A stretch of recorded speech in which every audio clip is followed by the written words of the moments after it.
ayun, patuloy ko lang sisipagan lagi. Kahit pagod na.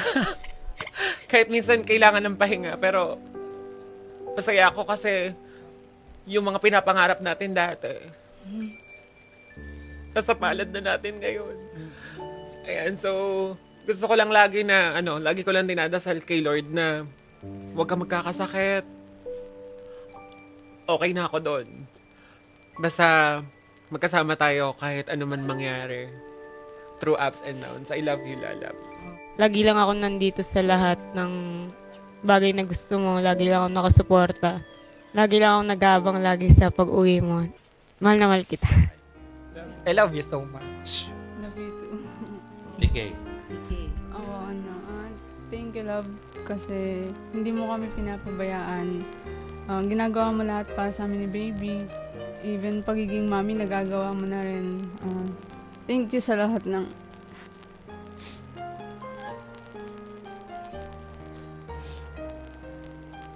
It's okay. Mahal kita lang. Love you more. I love you.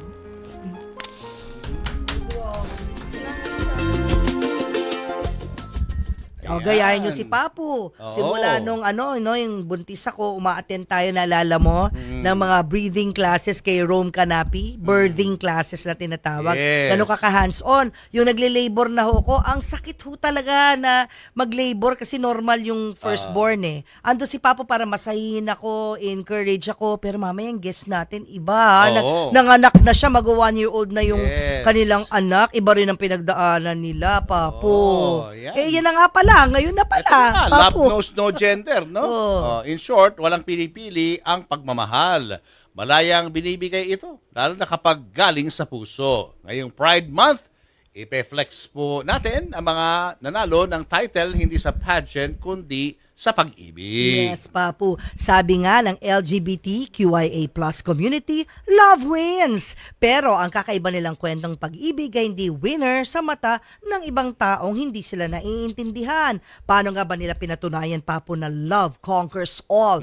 Kasama na natin ang gay at lesbian couples na sina. Unahin natin dito sa kaliwa ko, ang mag-fiancé na sina Jackie Olikino at TK, no? TK Pajares. Hi, Jackie. Hello. TK. Thank you for being here for the first time. At syempre ang ating mga kaibigan, ang mag-asawang sina Tiffany Futari at Letly Rosario. Hi, guys! Second time around. Second time around. Hello.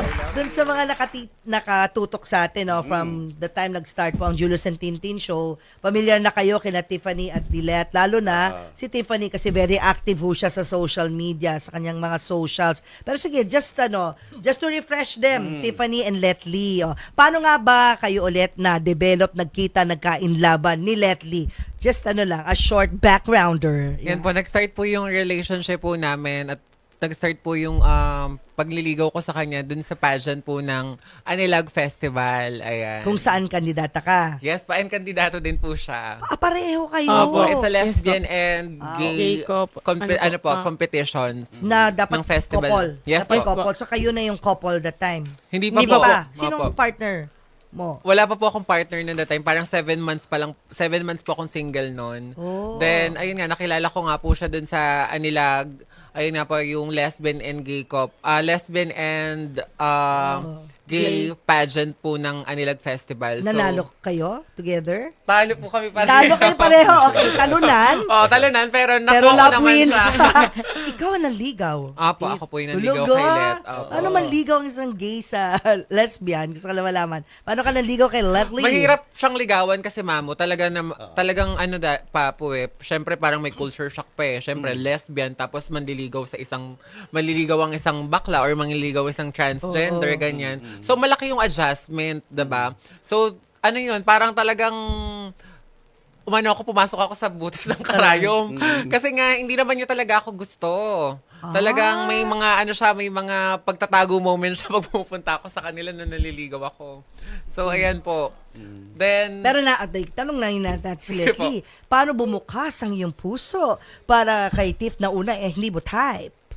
Nung nanligaw po siya sa family ko, doon ko po nakita yung talagang sincere niya po. Opo. Then, doon na po ako nahulog sa kanya. Ayun. Pero originally, ang talagang Ayun na. gusto mo ay babae. Yes po. Ikaw naman, ang gusto mo ay... Originally, Originally, yung talagang gusto mo talaga, yung hino-hope mo before, ay lalaki. Papu kasi ako kasi talaga, nag-start talaga ako sa identity crisis kasi may nagiging partner ako nagbabae nung mga high school and elementary days. Then, nung college, doon na nag-loud yung lalaki naman yung naging ka-relationship. So, paano mo So, i-compare yung dalawang yun? ang hirap. So, sabi ko talaga, parang sinabi ko na lang sa mga ate ko, sa mga pinsan ko, na, kasi only child po ako, tas hindi ako tanggap ni Papa that time. So, parang ang sabi ko na lang na, pag nag-28 ako or pag nag-26 years old ako, maghahanap ako ng partner na babae para makasama ko habang buhay. Kasi natatakot sila in the future na baka mamaya tumanda ako mag-isa. Ayun yung pinakatakot ng mga relatives ko, ng mga pinsan kong babae. Ayan. So, ayun naman, natupad naman at si Let po yung At naging sagot. yung ilang taon na kayong kasal? Kinasal talaga kayo? Hapa, wedding anniversary po namin nung... Catholic wedding ba to? Christian wedding? Ano po, Civil civil po. wedding. Pwede yan sa, di ba? Sa simbahan kasi, Apo. di ba? Apo. Pwede rin po. Kaso nga po, noon that time, parang nagpa-plan po kami nga mag-church.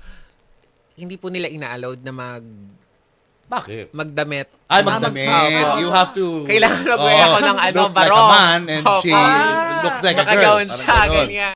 Kinasal po kami ni former Mayor Timmy Chipeco. Civil lang. Opo, sa civil. Civil. Pero pinayagan niya po kami at nag-sponsor po noon that time. Ito. Ayan po. Ayun. Ang damit ko po nan ay bigay po ni Mama Rina Salud. Sa simbahang katolika, pwede kayong magpakasal provided na dapat ang ikaw ay nakabarong. Nakabarong. Siya nakagown. Parang ganon. Oo. Ano Gagawin na niyo ba yun mangyayari? if ever magkaroon ng chance just to get married? Pag nagka-baby na po kami, Are you trying? Working on a baby. yes, nagka-try na po kami. Papo, nasa na po kami ngayon. Yung episode po namin ngayon, it's for fertility na po yung, working na po. So, ayun nga, sabi ko, pag nagka-anak kami, try namin talaga dun sa pinagkasalan ng nanay at tatay ko, sa Landayan Church. Doon kami doon kami magpapakasal. So that means nag-stop ka mag-hormones? Kasi gusto mo mabuntis? Ganun ba yun? Hindi po ako nagtitake Hindi ka nagtitake hormones. talaga ng Yes. hormones? So anytime pwede ka rin talagang ma-pregnant. Pero baba Although, yung voice mo, ha? Pero may pinagdaanan siya kaya hindi sila agad din magkaanak eh. Kwento mo lang, Letty. Nung nagpa-check up po ako, then may nakita pong cyst sa ovary ko. Then, ayun po, nag-take po kami ng medicine. Ngayon, okay na naman po siya. So Kaya nagtatry pwede kayo ngayon, na, ha? yun. Opo. Pero itong next guest natin, Kaibigan ito, sila, magkaibigan. success to, success. Sayan. TK, kwento mo sa amin yung journey mo sa pagbubuntis. Ayun po, hindi siya naging madali kasi syempre po, first, naranasan ko na po yung mga naririnig-rinig ko before sa mga mami na buntis na akala ko po madali pero hindi po pala. Anong pinakamahirap na pinagdaanan mo sa pagbubuntis na hindi mo akalain? Ang hirap pala Kung talaga. nag-labor na po ako, yun po talaga, sobrang sakit po, hindi ko na po maintindihan kung nasaan po yung sakit. Kaya normal yan, normal delivery. Opo, normal po. Ayun po. Parang ayoko na po umalis sa pwesto ko po nun eh. Kasi sobrang sakit po talaga. Baby nila, Oo, oh. pero nakaraos. Ano pangalan Yes ng po. baby niyo? At ilang Pakita nga natin, taon na? direct Pakita yung natin baby. ulit. Athena Athena Carmela. Carmela po. Athena, what a blessing. Athena is now 1 year old. 1 year old. po. Kailan yung birthday niya? April 28. April, wow. Andyan siya ngayon, Happy Mamu. birthday. Hawak-hawak ko nila ako. May nakalaga. Eh, Jackie, anong pakiramdam? I'm very proud po kasi despite of all challenges at saka discriminations na natatanggap namin as being part of the LGBT, Meron pa rin talaga na nagdi-discriminate. parang kaya namin mapatunayan sa madla na kaya namin bumuo ng pamilya. Sa ngayon na open na ang lahat ng tao. Di ba open naman ang kaisipan ng mga tao. Marami, pero Meron marami pa rin nagdi-discriminate. close-minded, Ma'am. Talaga. Kanina nga lang, Mamu, meron pa rin eh. Talaga. Hindi naman po talaga kayo tayo. May ibang tao po na tanggap, pero meron naman pong kalahati na hindi rin talaga tanggap. Paano nyo sinasagot yun? Paano nyo sinasalag? Ganyan.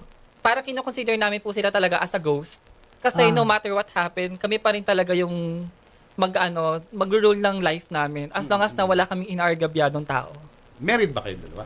We're totally engaged na po. Yes po. Engaged So, magpapakasal na. kayo? Yes po. Uy. Parang sila Tiff, civil, ang wedding niyo. Actually po, plano po talaga namin each beach wedding. So Beach parang very fairy tale po talaga. So parang Christian wedding? Ganun? Yes po, opo. Allow ba kayo ng church nyo na magpakasal? Oo. Na ganyan ang If ever looks? po na hindi mo na i-include, pero handa naman po ako mag-dress na panlalaki. Oh, really? Opo. Ikaw, Tiki, handa Yes ka po, mag-bridal yes gown. Opo.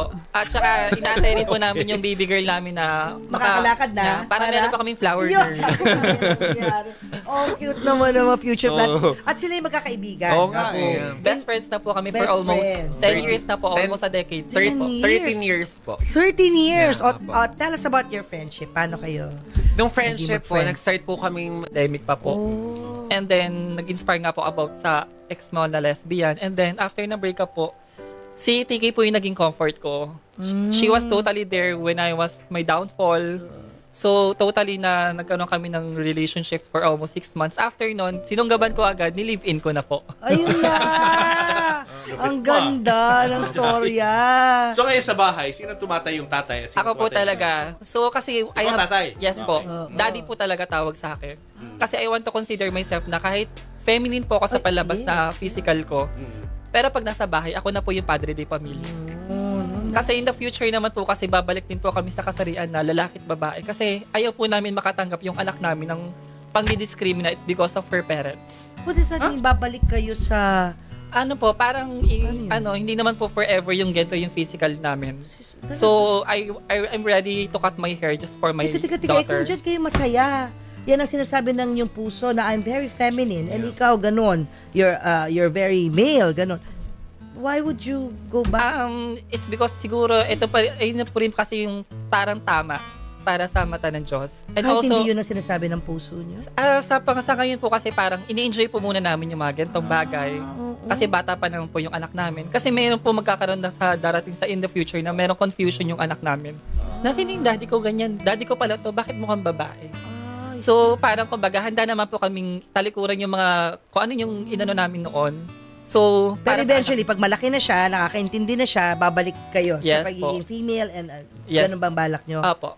Iba sila, no, Pero papo. Ako naman po, bilang best friend, nirerespeto ko po yung desisyon ng best friend ko. Pero kami po noon, nag-decide po kami talaga na kung ano po yung ginawa naming storya, yun at yun po yung pangahawakan po namin. At when it comes to parenting po, papaliwanag po namin sa kanya kung ano po talaga yung, kung sino po talaga yung pagkakakilanlan namin at kung ano pagkakakilanlan nila sa... Na ikaw ang kami mami? na ako po ang tatay, na baklang tatay. Baklang tatay. Pero nandiyan si tomboy na nanay. Nung was my young age po talaga, nung wala pa po ako nagkakaroon ng partner na lesbian, parang talaga yung future ko po talaga na parang straightforward na gusto ko po talaga maging babae. Trans. Yes po, I want to have a sex change under SRS. Yeah. But after all, nung nagkaroon po ako ng partner na lesbian at lumabas po yung bata, so parang nandun po yung parang iba pala yung magiging feeling na pag may anak ka na, kaya mo isurrender lahat kasi meron ka ng anak na sinasabi na hindi lang para sa future niya, kundi kaya mong isurrender lahat ng mga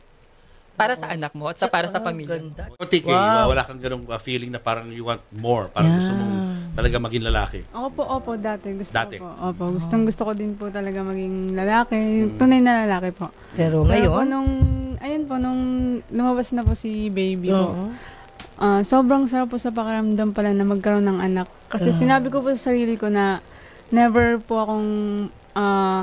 ko pong gugustuhin na mabuntis. Kasi nga po, gusto ko nga po talaga maging lalaki nun. Pero nagbago po lahat nung lumabas na po si baby po. So, ibig mo sabihin, gusto mo ng number 2 na baby? Ay, sa ngayon po, ayaw ko na.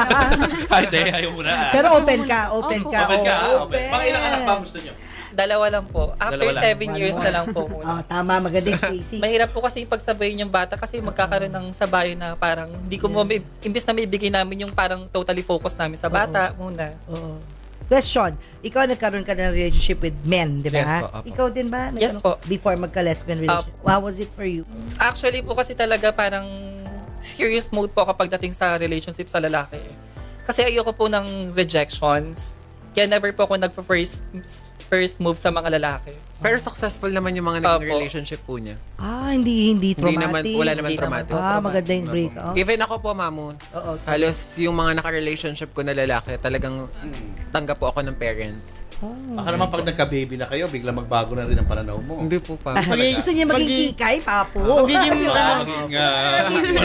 Parang hindi ko na rin Maging Bruce ko na si ma-imagine. Tiffany. Ang ganda-ganda ni Tiffany eh. At saka syempre, ano siya, influencer si Tiffany. Ngayong Pride Month, please profess and confess your love for each other.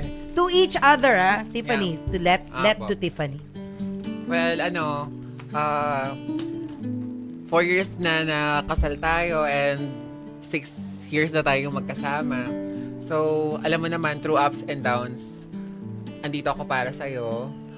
At natutuwa ako kasi iba yung blessings na binibigay sa atin ni Lord ngayon. And nagpapasalamat ako dahil yung mga instrumento na binibigay ni Lord, kasama yung JNT doon, sila Mamu, sila Papu. Then, ayun, patuloy ko lang sisipagan lagi. Kahit pagod na. Kahit minsan kailangan ng pahinga. Pero, masaya ako kasi yung mga pinapangarap natin dati, nasa palad na natin ngayon. Ayan, so, gusto ko lang lagi na, lagi ko lang dinadasal kay Lord na huwag kang magkakasakit. Okay na ako doon. Basta, magkasama tayo kahit ano man mangyari. Through ups and downs. I love you, Lalab. Oh, Lately. Lagi kong sasabihin sa'yo na yung tagumpay mo ay lagi kong tagumpay ko din. Tsaka lagi lang ako nandito sa lahat ng bagay na gusto mo. Lagi lang ako nakasuporta. Lagi lang ako nag-aabang lagi sa pag-uwi mo. Mahal na mahal kita. Love you too. Laging nag-aabang sa pag-uwi mo. Wow. Love you guys. Jackie, ikaw naman. Jackie and Kiki. I love, inuumpisa natin yung pamilyang binuo natin. I'm always here for you, lalo na kay baby. Mas lalo kong titibayin. Kahit mas ahead ako sa'yo ng 10 years, pero tatagalan ko yung buhay ko. Gusto ko pang makita na magiging successful yung anak natin. At maraming salamat sa pagiging nanay sa anak natin. And pasensya ka na, minsan hindi na ako masyadong malambing. Baka siguro sign of aging, ganon. Kasi parang in my past of relationship, nasa sobrang binigay ko lahat, parang iniwan lang din ako. Pero thankful ako kay God kasi ikaw meron ka, binigay kayo ni Lord. Merong isang supling tayong binigay ni Lord na nandyan para sa atin na makakasama natin habang buhay. I love you so much. Love you too. DK. Ako, thank you, love.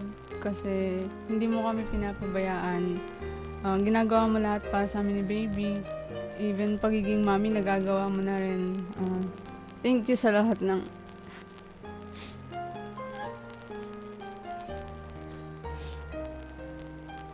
It's okay. Mahal kita lang. Love you more. I love you. Salamat sa salamat kasi palagi mo akong iniintindi kahit nagagalit ako ng walang dahilan. Part yan ng Sobrang postpartum. na-appreciate kita sa lahat. Wala akong ibang sasabihin kundi thank you, love, thank you. Congrats, ha? Congrats sa inyo. I feel the love. So much love today. Hindi ka naman napapagkamalang bunsong anak niya. Napagkakamalan po. Napagkakamalan? No? Kaya minsan sinasabi ko na lang, bunso mo? actually, dalawang na pagkakamalan po. Anak ko po yung dalawa. Happy Pride, guys. Happy Pride, Happy Mama. Pride. Maraming salamat po. Opo, at this point, Mama pa po, salamat po. Happy kami for you. We love you. Siyempre, at this point, I'd like to give the stage or the mic to Tiffany kasi she's a social media influencer and yun nga, isa ho siya sa mga tumutulong sa aming shows dito para makapag-guest kami ng mga guests na nakakapagbigay din ng aral, di ba, at inspiration sa inyo. So, if you want Tiffany to be, di ba, to be someone posting for your products, whatever, how do they get in touch with you as a social media influencer? Tiffany? Ayan, so mag-message lang po kayo sa Tiffany Futari or mag-message lang po kayo kay Letly Evangelista Rosario sa Facebook. And talagang nagpapasalamat po ako kasi ang laki po talaga ng naitulong ng JNT sa buhay namin mag-asawa. Kila Mamut, kila Papu. Kasi yung tiwala na ibinigay sa amin nila Mamut, Papu talagang napakalalim. At saka iniingatan ko yon. Hindi ko pwedeng sirain yon kasi talagang kumbaga ayun yung nagiging bread and butter namin ngayon. And so, ayun nga po, nagpapasalamat po ako dun sa mga nagtitiwala po sa amin. Siyempre sa JNT din po, nagtitiwala po sa JNT and kila Mamut, kila Papo. Thank you, Tips. Thank you. Salamat, Papo. Letly. Thank you sa inyo, Mabuhay kayo. Thank you so much again, po, ha? Mama Papo. Thank you. Thank you. Nice to Mabuhay meet kayo. you, Stay in Jackie and love. TK. Happy Pride. We're so proud of you. Sa pagkabalik natin, mga beauty queen naman. Mga beauties ang ating mga kausap. So, dyan lang po kayo. Number 15. 5 seconds, and the home team is down by 2. 5, 4, 3,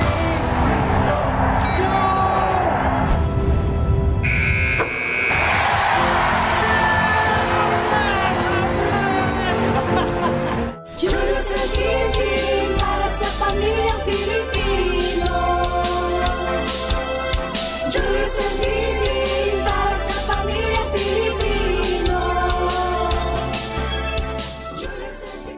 Hi Tinmates, it's me, Mamo Tintin, inviting you to also subscribe to my channel, Christine Babos Channel. Marami akong videos na mag-e-enjoy din kayong panoorin, kaya sulit sa oras. Hit that notification bell too.